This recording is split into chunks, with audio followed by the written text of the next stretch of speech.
Bonjour et bienvenue sur cette capsule sur les matrices extracellulaires. Chez les organismes pluricellulaires, les cellules sont organisées en tissus. L'espace entre les cellules peut contenir de nombreuses molécules, constituant ainsi la matrice extracellulaire. Ces molécules sont produites et sécrétées par les cellules elles-mêmes, c'est-à-dire apposées à l'extérieur de la cellule. Les matrices sont généralement riches en eau, formant souvent un gel, mais elle peut également être solide. C'est le cas de la matrice extracellulaire dans l'os, qui est calcifiée. En conséquence, la composition de la matrice extracellulaire varie selon les tissus. Une molécule importante, en quantité et pour son rôle, dans la matrice extracellulaire, ce sont de grosses molécules fibreuses appelées collagène. Le collagène s'organise en fibres, c'est-à-dire qu'il est constitué d'une association en bâtonnets en quelque sorte, qui sont eux-mêmes associés en paquets, appelés fibrilles, qui sont eux-mêmes associés en superpaquets, appelés fibres.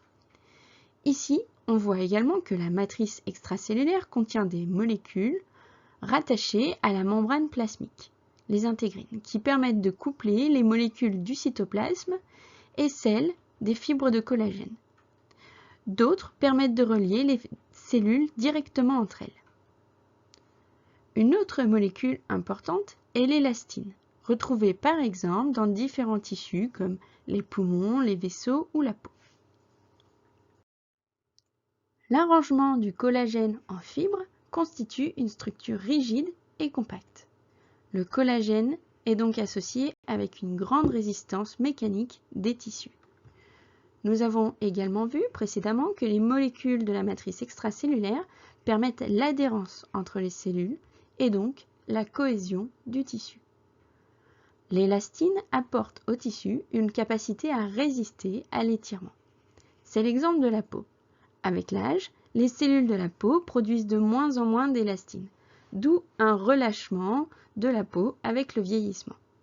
C'est l'apparition des rides. Nous avons également vu que la composition de la matrice extracellulaire variait selon les tissus. Nous venons de voir qu'elle varie aussi en fonction du temps. Il existe de nombreuses autres fonctions de la matrice extracellulaire dont nous ne parlerons pas en détail. Cependant, sachez que cette matrice est également impliquée dans la communication. Chez les végétaux, si la matrice extracellulaire est digérée ou détruite, alors la forme de la cellule change dramatiquement. Ainsi, on parlera de parois cellulaires.